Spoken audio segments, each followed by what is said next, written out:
Okay, guys, so today we are reading through John chapter 11. Starting at verse 1, it says, Now a certain man was sick named Lazarus of Bethany, the town of Mary and her sister Martha. It was that Mary which anointed the Lord with ointment and wiped his feet with her hair, whose brother Lazarus was sick. Therefore his sisters sent unto him, saying, Lord, behold, he whom thou lovest is sick.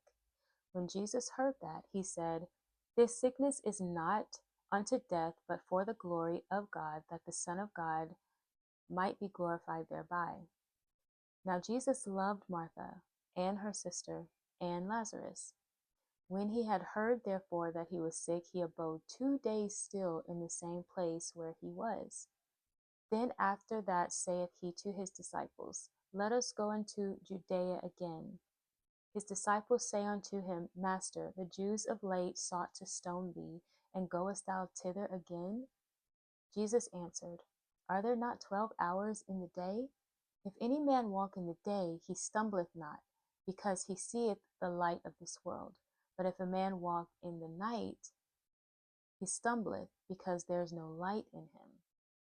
These things said he, and after that he saith unto them, Our friend Lazarus sleepeth, but I go that I may awake him out of sleep. Then said his disciples, Lord, if he sleep, he shall do well.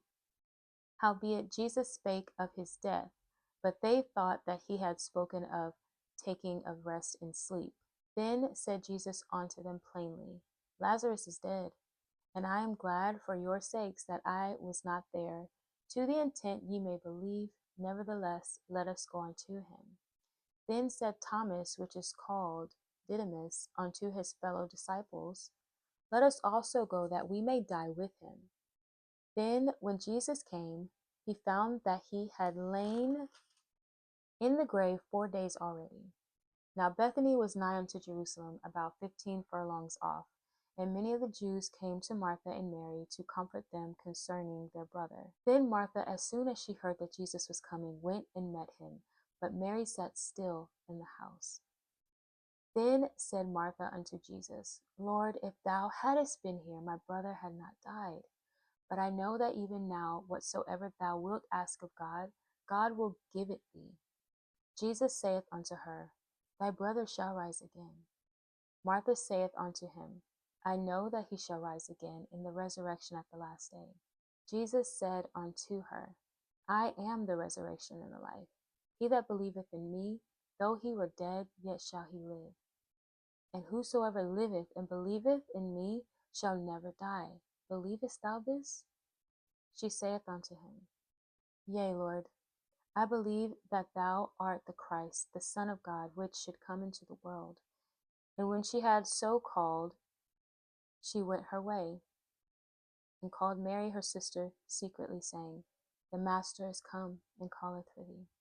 As soon as she heard that, she arose quickly and came unto him. Now Jesus was not yet come into the town, but was in that place where Martha met him. The Jews then which were with her in the house and comforted her, when they saw Mary, that she rose up hastily and went out, followed her, saying, She goeth unto the grave to weep there. Then when Mary was come where Jesus was, and saw him, she fell down at his feet, saying unto him, Lord, if thou hadst been here, my brother had not died. When Jesus therefore saw her weeping, and the Jews also weeping, which came with her, he groaned in the spirit, and was troubled, and said, Where have ye laid him? They said unto him, Lord, come and see. Jesus wept. Then said the Jews, Behold how he loved him. And some of them said, Could not this man, which opened the eyes of the blind, have caused that even this man should not have died?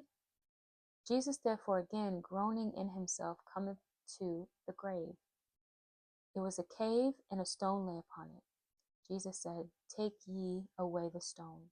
Martha, the sister of him that was dead, saith unto him, Lord, by this time he stinketh, for he hath been dead 4 days. Jesus saith unto her, Said I not unto thee, that if thou wouldest believe, thou shouldest see the glory of God? Then they took away the stone from the place where the dead was laid. And Jesus lifted up his eyes and said, Father, I thank thee that thou hast heard me. And I knew that thou hearest me always, but because of the people which stand by I said it, that they may believe that thou hast sent me. And when he thus had spoken, he cried with a loud voice, Lazarus, come forth. And he that was dead came forth, bound hand and foot with grave clothes, and his face was bound about with a napkin. Jesus saith unto them, Loose him, and let him go. Then many of the Jews which came to Mary, and had seen the things which Jesus did, believed on him. But some of them went their ways to the Pharisees, and told them what things Jesus had done. Then gathered the chief priests and the Pharisees a council, and said, What do we? For this man doeth many miracles. If we let him thus alone, all men will believe on him. And the Romans shall come and take away both our place and nation. And one of them, named Caiaphas, being the high priest that same year, said unto them, Ye know nothing at all, nor consider that it is expedient for us that one man should die for the people, and that the whole nation perish not. And this spake he not of himself, but being high priest that year, he prophesied that Jesus should die for that nation, and not for that nation only, but that also he should gather together in one the children of God that were scattered abroad. Then from that day forth they took counsel together for to put him to death. Jesus therefore walked no more openly among the Jews, but went thence unto a country near to the wilderness, into a city called Ephraim, and there continued with his disciples. And the Jews' Passover was nigh at hand, and many went out of the country up to Jerusalem before the Passover to purify themselves. Then sought they for Jesus, and spake among themselves as they stood in the temple, What think ye, that he will not come to the feast? Now both the chief priests and the Pharisees had given a commandment, that if any man knew where he were, he should show it, that they might take him. So the first thing that stood out to me was the beginning of the chapter, where Mary and Martha sent unto Jesus, sent a message saying, Lord, behold, he whom thou lovest is sick. And then when Jesus heard that, he said, This sickness is not unto death, but for the glory of God, that the Son of God might be glorified thereby. I imagined, like in these times, someone praying and asking God to step in a situation that, is pressing and it's serious, and they're using the faith, knowing that God loves them, knowing that God has shown up before, and that he can do miracles, and then being disappointed by an outcome where it seemed like God didn't show up for them, or he was too late. And I don't know why, when I read it previously, that it did not resonate that Martha and Mary specifically sent the message to Jesus that Lazarus was sick. So that put it more in perspective for me, how Martha and Mary must have felt in that moment. I just really appreciated the difference in how Martha and Mary reacted to the news that Jesus was coming. And Martha, she immediately went and met him when she heard that he was coming, but Mary stood still. I can imagine Martha, she's not even taking the time to process. She's like, look, I'm just going to go to Jesus. And she's just, so open and just verbal, and she's willing to just say what's on her heart. I don't know why. I find it endearing, because I know usually when Martha and Mary are discussed, it seems that Mary is more subservient, in that she is, I don't know, just like that she waits on God in the way that is referenced in the Bible. I'm thinking of, be still and know that I am God. Then Martha goes and says,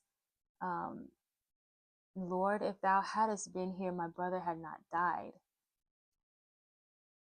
And she said, but I know that even now, whatsoever thou wilt ask of God, God will give it thee. And she has the faith in God. You see that. But even when Jesus is saying, thy brother shall rise again, Martha's saying, yeah, I know he'll rise again in the resurrection at the last day. I think that she just couldn't fathom, maybe, that Jesus was talking about, that he would rise again, or that God would do it, at that moment. And I can relate to that because I feel like sometimes, you know, I'm believing for something, or I'm believing God at his word, but then I still can't wrap my mind around what it would look like, for God to perform his word um, in a miraculous way. So we see that Jesus like meets her right where she is, and she's saying, okay, I know that he will rise again in the resurrection at the last day. And Jesus said, I am the resurrection and the life. He that believeth in me, though he were dead, yet shall he live. And whosoever liveth and believeth in me shall never die. Believest thou this? And she said, yeah, Lord. But again, we see a little bit later when Jesus is telling um, them to move the stone from the cave where Lazarus is buried. She's like, but he stinketh. He's been there 4 days. He stinks. But then I want to go back to Mary, where it says that she heard that Jesus was coming, but she sat still in the house. And then whenever Jesus encountered Martha, he sent for Mary. And then in 28, it says, and when she had so said, she went her way and called Mary, her sister, secretly saying, the master is come and calleth for thee. Because she was in a position of waiting. So when she heard Jesus call for her, then she arose quickly. Interestingly enough, Mary says the same thing that Martha had said, but it says before she said that, when she saw him, she fell down at his feet. And again, that's just even more so showing her humility, being so submissive and open to God. And then when Jesus therefore saw her weeping, and the Jews also weeping, it says that he groaned in the spirit and was troubled. And then he asked, where have ye laid him? And then Jesus wept. I don't know why I feel like I'm getting emotional. But just imagining it, when I've gone through like really, really painful things, and people have told me, Jesus loves you, or, you know, specifically today, um, my best friend sent me a message about Jesus seeing me. And, sometimes it is that faith to believe it. And then even the Jews were like, behold how he loved him. And it's different for us, but reading this, we can see the nature of God, his character, and how he cares for us in this way. And, I love that, we can see that here, because how many times did we hear it before, that he loved Lazarus, and then also we hear it again that, it was reiterated that Jesus loved Lazarus and Mary and Martha. And seeing Mary's response, to her grief, and the Jews with her, I feel like that is something that we can hold on to and believe. We also see that he also said that it was going to be for the glory of God. He said to Martha, when in response to her saying that he was dead 4 days, so he's going to stink, he said I not unto thee that if thou wouldest believe, thou shouldest see the glory of God? And then also, when he prayed, he lifted up his eyes and said, Father, I thank thee that thou hast heard me. And I knew that thou hearest me always, but because of the people which stand by said it, that they may believe that thou hast sent me. And then he said, Lazarus, come forth. in a loud voice. And then, they witnessed that miracle. This shows us that, we have to have faith because God could be working in ways that we don't understand for his glory. And like I said, like, someone that's been dead 4 days, it might seem like whatever thing that has happened in your life, a situation may look like it's dead and gone, like it's too late, like what could come of it now? But, you know, having that faith to believe that his resurrection power um, could be at work in your life in whatever area, I feel like that is something that, would please God for us to believe in that way. It says, said I not unto thee that if thou wouldest believe, thou shouldest see the glory of God. And I know that there, are times where people are like, well, in certain situations, God might not heal this person or that person. It depends on the situation. And I completely understand. There are things that I've had to let go of and make peace with, things that didn't turn out the way that I expected them in my life. But, I believe that when God's word says something, that we should believe it, and that we can stand on it because his word says it, um, no matter what the outcome, to just never lose that hope that, we can believe God at his word. And again, I don't want to make light of, situations where um, things didn't work out, as expected, or people didn't get what they prayed for, even if they believed it. Um, I'm just saying that I would hope that, no matter what, we can believe God at his word in any situation and just hold on to that, no matter what. And then immediately after Jesus performed that miracle, um, it says, you know, many believed on him, but then there were some who went back to the Pharisees to tell them what Jesus had done. We see that, when there is a move of God, and even in our lives, if it feels like God has used us in a powerful way, um, I feel like sometimes it may be a little bit unsettling to sense that there is a pushback, or that there may be like a setback, or feeling opposition. And I'm thinking of the prophet in the Bible, is it Isaiah? He put um, to shame the prophets of Baal, and that was a powerful demonstration of God's glory. And then, there was Jezebel who, sought out to kill him. And in this same way, we see that in order for, the Pharisees